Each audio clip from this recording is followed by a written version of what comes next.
All right, we're in the home stretch, everyone. Before it gets too dark outside, right?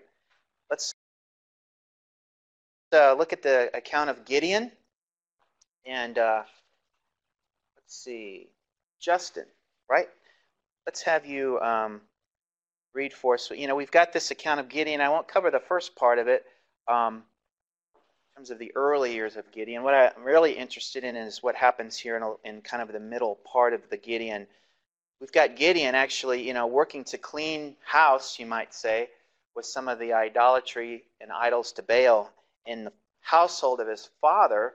He seems to be off to a flying start with regards to, his role in helping Israel get back on track. But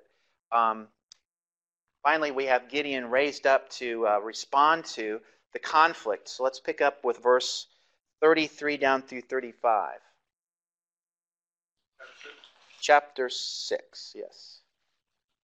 Now all the Midianites and Amalekites and the people of the east came together, and they crossed the Jordan and camped in the valley of Jezreel.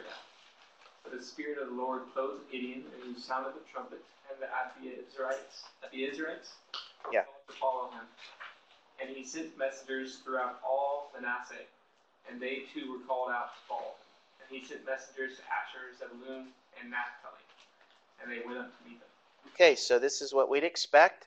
And we see that the Spirit of the Lord, again, is falling upon now to, you might say, strengthen or empower, come upon Gideon for this time of blowing the horn, rallying the army. And we see Gideon rise up like the military leader that he is in preparation for this day. And like David, run out to the battlefield and slay the giant. Oh, wait a minute. Let's keep going here. Let's go over to you, Mitch. Let's have you read and pick up with the sign of the fleece, chapter 6, beginning in verse 36, and down through verse 40. Gideon said to God, "If you will save Israel by my hand, as you have said, behold, I am laying a fleece of wool on the threshing floor. If there is dew on the fleece alone, and it is dry all on the ground, then I shall know that you will save Israel by my hand, as you have said." And it was so. When he rose early the next morning and squeezed the fleece, he wrung enough dew from the fleece to fill a bowl with water. Then Gideon said to God, "Let not your anger burn against me. Let me speak just once more. Please let me test just once more with the fleece. Please let it be dry on the fleece only, and on all the ground let there be dew." And God did so that night, and it was dry on the fleece only, and on all the ground there was dew. Okay, now we've got an interesting fork in the road for Gideon. I don't know how this passage has been typically, historically introduced to you in your growing up church life and all of that. But one of the questions we can always ask when we read a book like Judges is, what's wrong with this picture? You can probably guess that there's probably something wrong with this picture. And what is wrong with this picture? Yeah, the idea of testing God. You see that clear in verse 39. And we already know that just like Israel in the wilderness coming out of Egypt, murmuring in the wilderness, Israel testing God is that idea. Well, we're not really sure if we can trust you, God. In fact, we're going to call you out. We need you one more time. Demonstrate your fidelity, your side of the covenant agreement. Show us one more time that you can come up with the goods, you might say. So this is a dual testing. Gideon is acting like a spiritual wimp here. He knows the answer to his question. He knows that the Lord will bring about the military victory. He's done it before. No reason why he wouldn't do it again. So in an individual, we have Gideon here acting a lot like Israel in the wilderness. Kind of anemic and a little bit confused, a little bit whiny. So it's interesting how the tide turns here. I don't know if you've ever seen this or made this connection, but we go from Gideon testing God. Now it's God's turn to test Gideon. How's that for a headline? So let's take a look at chapter 7. And it's interesting, sometimes the authors of the biblical text will intentionally use a name change to bring emphasis to their theological kind of agenda. Now he doesn't call Gideon by his non-pagan name. Now he's called by his pagan name, Jerubbaal, one who strives for Baal. And he reminds us, well, I'm talking about Gideon, right? There in verse 1. And all the people who were with him rose early and camped this side of the spring of Harath, and the camp of Midian was on the north side of them by the hill of Moreh in the valley. The Lord says to Gideon, people who are with you are too many for me to give Midian into their hands, lest Israel become boastful, saying, my own power has delivered me. Now therefore come proclaim in the hearing of all the people, say, whoever is afraid and trembling, let him go back and return and depart from Mount Gilead. So 22,000 people returned, but 10,000 remained. You see, he's whittling down the army, and he's driving home the point. Who's going to win the battle today, Gideon? I'm going to test you. It's my turn to test you. How far can I push you to the point of maybe the breaking point? Are you willing to trust me? Then the Lord says to Gideon, the people are still too many. Bring them down to the water, and I'll test them before you there. Therefore it shall be that he of whom I say to you, this one shall go with you, but everyone whom I say to you, this one shall not go with you, he shall not go. So he brought the people down to the water, and the Lord says to Gideon, separate everyone who laps the water with his tongue as a dog laps, as well as everyone who kneels to drink. Now the number of those who lapped, putting their hand to their mouth, was 300 men, but all the rest of the people kneeled to drink water. And the Lord says to Gideon, I'll deliver you with the 300 men who lapped, and will give the Midianites into your hands. So let all the people go, each man to his home. So the 300 men took the people's provisions and their trumpets into their hands, and Gideon sent all the other men, each to his tent, but retained 300, and the camp of Midian was below him in the valley. So now, this is Gideon's great faith moment, right? This is what gets him into Hebrews chapter 11, right? The Hall of Fame of Faith. This is where, I know I ask you for verification, but now you're showing me that I can win the battle with 300. Okay, Lord. I mean, he could have, pulled another fleece episode, but Gideon, this is his high point. So now we have this. I jumped ahead a little bit there. So chapter 7. So it's Gideon and the army of the Lord. They will win the battle. But like Jericho, even with the limited number of troops, in a very unconventional way, the victory comes. In chapter 7, we move over to verse 19 through 21 to get a little bit of the details of that. Let's see. Could I have Jin Seal? Could I have you read in chapter 7, beginning in verse 19 down through verse 21? Chapter 7, verse 19 down through 21.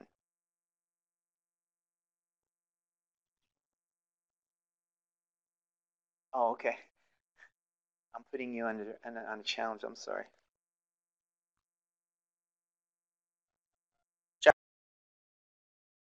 Chapter 7, verse 19 down through 21.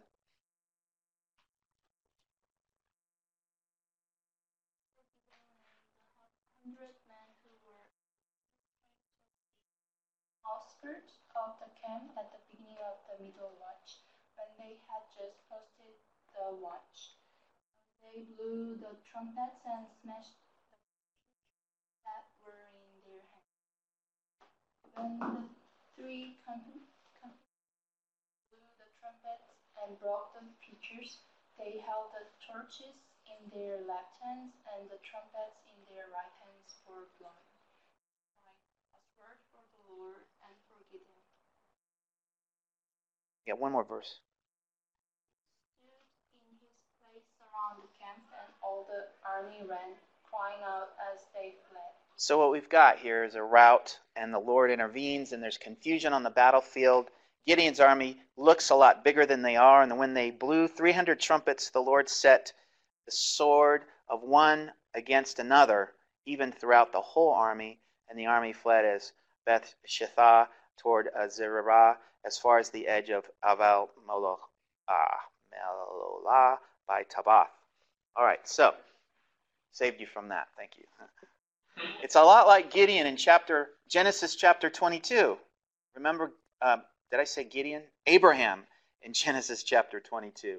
The testing of Abraham and the sacrifice of his son Isaac. Remember, Abraham was in a way pushed to the extreme. And what would Abraham be willing to do? We have a similar situation here as Gideon, trusting in the Lord with minimal troops and a very unconventional way of winning the battle. But he does. He follows through, and Gideon and the army of God win the day. Now, we get into another interesting aspect of Gideon. We move over to chapter 8. I want to move over to verse 22. This is kind of significant as it falls and relates to, you might say, or contributes to the thesis statement of the author of Judges with regards to the king. Remember, he's the one who says there was no king in Israel. Everyone was doing right in his own eyes. That's the thesis statement. We've been seeing one episode after another of people doing what was right in their own eyes. Now we have an interesting exchange. Verse 22 in chapter 8. Then the men of Israel said to Gideon, "Rule over us, both you and your son, and also your son's son. We want a dynasty, for you have delivered us from the hand of Midian." Well, Larry, what are they doing? Right? What are they asking for? A king. Yeah. But Gideon says to them, "I will not rule over you, nor shall my son rule over you. The Lord shall rule over you." Ooh, that's good. That'll preach. All right, that's right. That's correct theology. Yahweh will rule over you. That's a solution to the problem we seem to have been missing for some time now. We've been maybe waiting for that. And we think that Gideon's given the right answer. Or does he? All right, well, sorry to be so mean, but let's move on. There's more to read. Verse 23, but Gideon says to them, "I will not rule over you, nor shall my son rule over you, but the Lord shall rule over you." Here's one of those big buts of the Bible. When I write my book, this will be in it. Verse 24, but Gideon said to them, "I would request of you that each of you give me an earring from his spoil," for they had gold earrings because they were Ishmaelites, and they said, "We will surely give them." So they spread out a garment, every one of them threw in an earring, gold earring from his spoil. And the weight of the gold earrings that he requested was 1,700 shekels of gold, besides the crescent ornaments and the pendants and the purple robes which were on the kings of Midian, and besides the neckbands that were on their camels' necks. And Gideon made it into an ephod and placed it in his city Ophrah. It's the hometown of Oprah Winfrey, by the way. And all Israel played the harlot with it there, so that it became a snare to Gideon and his household. What in the world just happened? What's going on here? Yeah, he's got he's misdirecting and misleading the people here. He's propagating some idolatry activity, it seems. This ephod has a couple different functions, the idea of the ephod. It can be part of a priestly garment or official garment, but in this case, it's a little idol figurine dressed up, a little dressed up idol, I think, kind of the idea. Now, we're not through with Gideon. So this is an interesting little turn of events, and we're not through with the question or Gideon's denial, it seems, of his role as king. He says Yahweh's king. But Gideon's going to continue on here. Let's look at the rest of the text. And now we have an interesting twist that the author gives us, maybe a little signal. In verse 29, he doesn't say, "Then Gideon." He says, "Then Jerubbaal." Uh-oh. Sometimes that's not good. You go back to the other name. I don't even want to call him by his Israelite name. "The son of Joash went and lived in his own house." Now he goes back to Gideon. By the way, I'm talking about Gideon. "Now Gideon had 70 sons who were his direct descendants, for he had many wives." Oh, Okay. And his concubine, who was in Shechem, also bore him a son, and he named him Avimelech, whose name means, my dad is king. He's named his son, quote, my dad, Avi, is king, Melech in Hebrew. And Gideon, the son of Joash, then died at a ripe old age and was buried in the tomb of his father Joash in Ophrah of the Abiezerites. All right. So then after that, what did Israel do? The sons of Israel again played the harlot with the Baals and made Baal Berith their god. Woo! So this is an edgy book again. What I want to do is remind ourselves of perhaps the vantage point of the author of Judges, and what he might be doing here in terms of setting us up for a helpful evaluation of anyone. Oh, okay. Just making sure you were on the straight and narrow. Okay. Deuteronomy 7. Well, yeah, we got our police officer right there, so you could have acted if there's any malicious activity. Chapter 17 in Deuteronomy. Let's remind ourselves, we haven't seen this in a while, but we're going to start seeing it, well, we'll see it in the spring very often, in how the kings will be evaluated in Israel's future history during the united and divided kingdom. But remember, Moses taught in Deuteronomy 17, when you enter the land which the Lord your God gives you, and you possess it, I'm in verse 14, and live in it, and you say, I will set a king over me like all the nations who are around me, you shall surely set over a king in whom the Lord your God chooses. See, the Lord's always going to be choosing the appropriate and right king in Israel. It's not a request that comes from the people. So that was wrong from the beginning, that the people would be asking. Aren't they the ones that ask? Yeah, they're the ones that asked Gideon to rule over them. So that was a red flag from the start. Also, moreover, verse 16, he shall not multiply horses for himself, nor shall he cause the people to return to Egypt to multiply horses. You never shall again return that way. Neither shall he multiply wives for himself. You saw a little bit of that going on in Gideon. What about all these wives? Lest his heart turn away, nor shall he greatly increase silver or gold for himself. Well, he's accumulating gold to make this idol, right? So there's a little bit of that going on. But more importantly, now it shall come about when he sits on the throne of his kingdom, he shall write for himself a copy of this Torah on a scroll in the presence of the Levitical priest, and it shall be with him, and he shall read it in all of his days, so that he will learn to fear the Lord his God by being careful to observe all the words of this law and all of these statutes. So should he be misleading the people towards idolatry as a king, as an influential top dog? Absolutely not. So it's ambiguous. Welcome to the book of Judges, right? What is going on here with Gideon? He starts strong. He's kind of got a weak moment along the way, the whole Gideon episode, but he's got his testing moment. He finally gets it. God raises him up, and he responds in obedience with a minimal battle force. He wins the battle, and then he has this episode, which ends his career. So not unlike any of the patriarchs that we saw, the faith journey. Remember, we mapped out Abraham. At least I showed you that one. It was like 3 steps forward, 2 steps back, 5 steps forward, 4 steps back. The faith journey. But I'm not even sure we have that with Gideon. It's kind of like, where is it? We're not even sure. This is kind of an ambiguous portrayal of one. But he makes his way into the Hall of Fame of Faith in Hebrews chapter 11, because he, like all of the judges, has his faith moment. And I think that's the whole point of this. In the midst of this chaos, God is still at work. God is still intervening.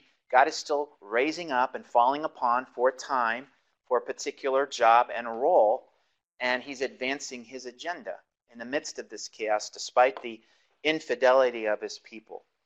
So the question, did Gideon really refuse kingship? Well, that's somewhat, I think, ambiguous. Did he really refuse kingship? Well, he names his son, my dad is king, so kind of what's going on there. And then we see Gideon showing up and beginning to act like a pagan king. which is not the kind of king that Israel needs.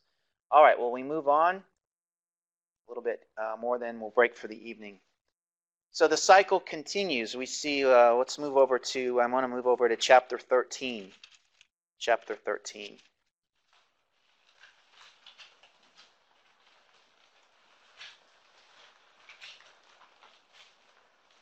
Okay. So let's see, chapter 13, verse 1. Now the sons of Israel again did evil in the sight of the Lord, so that the Lord gave them into the hands of the Philistines for 40 years. So again, the cycle continues, and oppression now is coming from the Philistines. Remember, one of the green areas, the surrounding areas, unconquered nations. And in response, it seems that this time we see some divine intervention. Israel's next judge is going to be born and then dedicated as a Nazirite. So verses 2 through 5. Let's see. Let's go back to you, Mitch. Have I had you read recently? Oh, I did? Let's see. Okay. I see someone staring at me. I'm going to pick on you, Spence. Why don't you read for us? Chapter 13, verses 2 through 5. There's a certain man of Zorah, of the tribe of the Danites, whose name was Manoah, and his wife was barren and had no children. And the angel of the Lord appeared to the woman and said to her, Behold, you are barren, and have not borne children. You shall not conceive and bear a son, or you shall conceive and bear a son. Therefore be careful and drink no wine or strong drink, and eat nothing unclean. For behold, you shall conceive and bear a son, and no razor shall come upon his head, for the child shall be a Nazirite to God from the womb, and he began to save Israel from the hand of the Philistines. So we're going to have somebody born and then set apart. It's going to, look ahead to, we'll get to, well, not until the spring, but the prophet, not the prophet, but the last judge raised up to kind of end this cycle, this dark period of the book of Judges, is that Samuel. We're going to see a similar account where one specially born and then set aside for special service. We'll see this again finally with Samuel to get us out of this cycle, the spiral downward. But not until then. They have their son in verse 24. The woman gave birth to a son and named him Shemeshon, or you might say his nickname Sonny. And the child grew up, and the Lord blessed him. So we're off to a good start. And we see that there's evidence here of the Lord's hand being upon him, verse 25. And again, we see the Spirit of the Lord began to stir him in Mahanadan, between Zorah and Eshtaol. All right, so finally, God's intervening. We have God's man for the job, so it seems. And then we turn the page. By the way, we have, let's see, what did I want to show there? A little bit of the geography of the area. The interplay between Zorah and Timnah is kind of important just to show you on this map how close they are. And Zorah would have been at this time in Philistine territory. Timnah would have been in Philistine territory. Zorah is just across the border, but I think in those days it's safe to say these borders were not, hard lines in the sand. So when we see now that Samson's going to go from his hometown in Zorah to Timnah to find a wife, he's just going over there, which is probably a common thing in those days, because we know in those days, right, everybody was doing what was right in their own eyes. So let's see what happens here. We have the right man born, set apart, Nazirite, but instead, in Samson, what we're going to see is, I think, really kind of the embodiment of Israel at that time. Kind of like an out-of-control fraternity boy. Like this picture here. So we'll quickly move on from that. And Samson goes to Timnah. In chapter 14, we see in verses 1 through 2, Samson went down to Timnah and saw a woman in Timnah, one of the daughters of the Philistines. So he came back and told his father and mother, I saw a woman in Timnah, one of the daughters of the Philistines. Now therefore get her for me as a wife. What's wrong with this picture? Remember, we're supposed to ask that question when we read the book of Judges. Is there anything wrong with this picture? Yes, we know from, let's look back in Deuteronomy chapter 7. Teaching of Moses is always a good place to start. Deuteronomy chapter 7, verse 3, I think. Yeah, this is in a strong context here in Moses, where he's giving the theological importance of driving out the nations, ironically. You remember that? Verse 1, and when the Lord your God shall deliver them before you, you shall not defeat, and you shall defeat them. You shall destroy them. You shall make no covenant with them and show no favor to them. Furthermore, if I haven't said enough, you shall not intermarry with them. You shall not give your daughters to their sons, nor shall you take their daughters for your sons. Why? For they will turn your sons away from following me to serve other gods.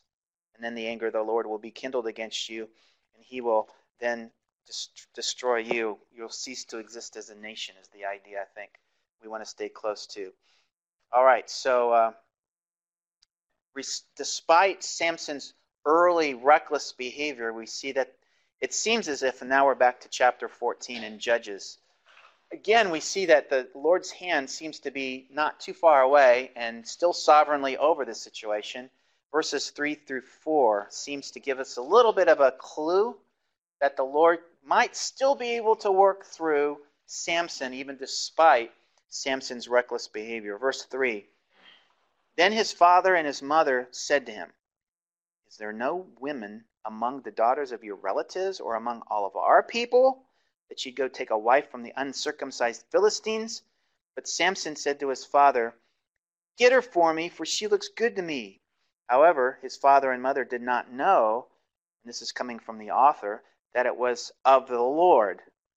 For he was seeking, that is, the Lord was seeking an occasion against the Philistines. Now at that time, the Philistines were ruling over Israel. So the little clue there is in verse 4.